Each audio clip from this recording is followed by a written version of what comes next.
ഒരുപക്ഷെ സമീപ ഭൂതകാലത്ത് ഇതുവരെ കണ്ടിട്ടില്ലാത്ത വിധത്തിൽ ഒരു ചതുരശ്ര കിലോമീറ്റർ അകത്ത് 298 പേരുടെ മരണത്തിന് വിധേയമാകേണ്ടി വന്ന ഒരു ദുരന്തം നടന്ന നാടാണ് ഈ കേരളത്തിലെ വയനാട് ജില്ലയിലെ മേപ്പാടി പഞ്ചായത്തിലെ 10, 11, 12 വാർഡുകൾ ഉൾപ്പെടുന്ന പുഞ്ചിരിമുറ്റവും മുണ്ടക്കയും അട്ടാമലയും ആറാമലയും ചൂരൽമലയും എല്ലാം ഉൾപ്പെടുന്ന ഒരു പ്രദേശം. പുന്നപ്പുഴയുടെ തീരത്ത് 298 ആളുകളെ മരണത്തിന് വിധേയമാക്കിയ ഒരു നാട്. ആഗസ്റ്റ് 11-ാം തീയതി ജൂലൈ 30-ന് ദുരന്തമുണ്ടായി. ആഗസ്റ്റ് 11-ാം തീയതി ഇന്ത്യയുടെ പ്രധാനമന്ത്രി കൽപ്പറ്റയിലെ SKMJ സ്കൂളിൽ പ്രത്യേക വിമാനത്തിൽ വന്നിറങ്ങുമ്പോൾ സ്വീകരിക്കാൻ കാത്തു നിൽക്കുന്ന ഞാൻ ഉൾപ്പെടെയുള്ള ജനപ്രതിനിധികൾക്ക്, മന്ത്രിമാർക്ക് പ്രധാനമന്ത്രിയോടുള്ള അദ്ദേഹത്തിന്റെ രാഷ്ട്രീയത്തിനോടുള്ള വിരോധമായിരുന്നില്ല ഞങ്ങളുടെ മനസ്സിൽ സ്ഫുരിച്ചിരുന്ന വികാരം. നേരെ മറിച്ച് ഇന്ത്യയുടെ പ്രധാനമന്ത്രി ഭരണഘടനയുള്ള ഒരു ഫെഡറൽ രാജ്യത്ത് ഈ സംസ്ഥാനങ്ങളുടെ എല്ലാം മേധാവിയായിട്ടുള്ള ഒരു പ്രധാനമന്ത്രി, ഒരു കേന്ദ്ര ഗവൺമെന്റിന്റെ പ്രതിനിധി വന്നിറങ്ങുമ്പോൾ ആ ദുരന്തത്തിൽ മരണപ്പെട്ടവരും ദുരന്തം അനുഭവിച്ചവരുമായിട്ടുള്ള മനുഷ്യരുടെ മുമ്പിൽ വേനൽക്കാലത്ത് പെയ്ത ഒരു ചെറുമഴയായത് മാറും എന്ന പ്രതീക്ഷ ഞങ്ങൾക്കുണ്ടായിരുന്നു. ഇതൊരു യാഥാർത്ഥ്യമാണ്. ഇന്ത്യയുടെ പ്രധാനമന്ത്രി അവിടെ വന്നിറങ്ങിയിട്ട് അദ്ദേഹം പറഞ്ഞു, ഞാൻ ആകാശമാർഗം കാഴ്ചകൾ കാണാൻ വന്നതല്ല, എനിക്ക് നേരിട്ട് ദുരന്ത ഭൂമിയിലേക്ക് പോകണം. പട്ടാളം ഉണ്ടാക്കുന്ന വെയിലിപ്പാലത്തിൽ അദ്ദേഹം പോയി. ഉണ്ണിമാഷും കുട്ടികളും പാടിയും പഠിച്ചും നടന്ന വെള്ളാർമല സ്കൂളിലേക്ക് 100 മീറ്റർ കാൽനടയായി നടന്നു. തിരിച്ച് കളക്ടറേറ്റിലെ ഞങ്ങളുടെ യോഗത്തിൽ വരുന്നതിനിടയിൽ നേരത്തെ നിശ്ചയിച്ചിട്ടും യാദർച്ഛികത എന്നതുപോലെ മേപ്പാടിയുടെ ആശുപത്രിയുടെ മുമ്പിൽ തന്റെ വാഹന വ്യൂഹത്തെ പൂർണ്ണമായും നിർത്തി മേപ്പാടിയുടെ ആരോഗ്യ കേന്ദ്രമായിട്ടുള്ള ആശുപത്രിയിൽ ചെന്ന് 2.5 വയസ്സുള്ള കൊച്ചു നൈസമോളെ ഒപ്പത്തെടുത്ത് താലോടിക്കുമ്പോ അക്ഷരാർത്ഥത്തിൽ ലോകം അത്ഭുതത്തോടെ ഒരു പ്രധാനമന്ത്രിയെ ശ്രദ്ധിച്ചു.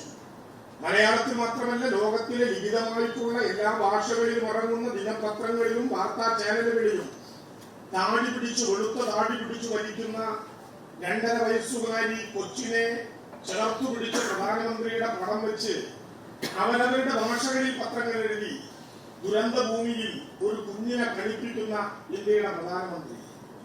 ജൂലൈ 30 ഒരു വർഷം തികയാൻ പോവുകയാണ് ആ ദുരന്തത്തിൽ.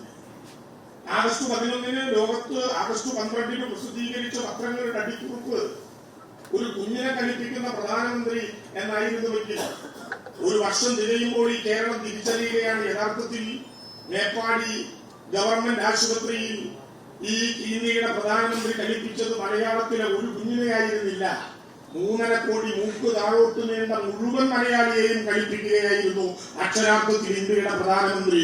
ഒരു വർഷം കഴിഞ്ഞിട്ട് 1 രൂപ ഈ കേരളത്തിന്റെ ദുരന്ത ഭൂമിയിൽ ലഭ്യമായില്ല. എന്റെ കേരളം ചെയ്ത കുറ്റം? ആഗസ്റ്റ് 17-ാം തീയതി കേരളം ഇന്ത്യയുടെ മുമ്പാകെ സമർപ്പിച്ച 12,002 കോടി രൂപയുടെ നഷ്ടപരിഹാര മെമ്മോറാണ്ടത്തിൽ നാം പറഞ്ഞിരുന്ന 3 കാര്യങ്ങളിലൊന്ന് കേരളത്തെ, ഈ മേപ്പാടി പ്രദേശത്തെ 3 വാർഡുകളെ അതിതീവ്രമായിട്ടുള്ള ദുരന്തത്തിൽ ഉൾപ്പെടുത്തുക എന്ന് മാത്രമായിരുന്നില്ല. 2005 ഇന്ത്യൻ പാർലമെന്റ് പാസാക്കിയ നിയമം ദുരന്ത നിവാരണ ആക്ട് 2005-ന്റെ സെക്ഷൻ 13 പ്രകാരം അതിതീവ്ര ദുരന്തമായി പ്രഖ്യാപിക്കപ്പെട്ട ഒരു ദുരന്തത്തിൽ ഉൾപ്പെട്ട ദുരന്തബാധിതരുടെ കടങ്ങൾ പൂർണ്ണമായിട്ടും എഴുതി തള്ളാൻ കേന്ദ്ര ഗവൺമെന്റിന്റെ ഭാഗമായിട്ടുള്ള ദേശീയ ദുരന്ത നിവാരണ അതോറിറ്റി ഒറ്റ പ്രമേയം പാസാക്കിയാൽ ഇന്ത്യയിലെ ദേശസാൽകൃത ബാങ്കുകൾക്ക് അത് ബൈൻഡിംഗ് ആണ്. ഒറ്റ പ്രമേയം പാസാക്കിയാൽ മതി. സെക്ഷൻ 13. ആഗസ്റ്റ് 17 മുതൽ തുടർച്ചയായി കേരളത്തിന്റെ ഹൈക്കോടതി ഇത് നിരീക്ഷിച്ചു വരികയാണ്. ഓരോ മാസവും ചോദിക്കും, കടങ്ങൾ എഴുതി തള്ളാറായോ? കേന്ദ്ര ഗവൺമെന്റിന്റെ സോളിസിറ്റർ ജനറൽ പറയും, ഞങ്ങളുടെ പരിഗണനയിലുണ്ട്. ജൂൺ 10-ാം തീയതി സമർപ്പിച്ച മെമ്മോറാണ്ടത്തിൽ കേന്ദ്ര ഗവൺമെന്റിന്റെ സോളിസിറ്റർ ജനറൽ പറയുന്നു, ഞങ്ങൾ മാർച്ച് 28-ാം തീയതി ഇന്ത്യയുടെ പാർലമെന്റിൽ സെക്ഷൻ 13 തന്നെ എടുത്തു കളഞ്ഞു. എന്താണ് അതിന്റെ അർത്ഥം?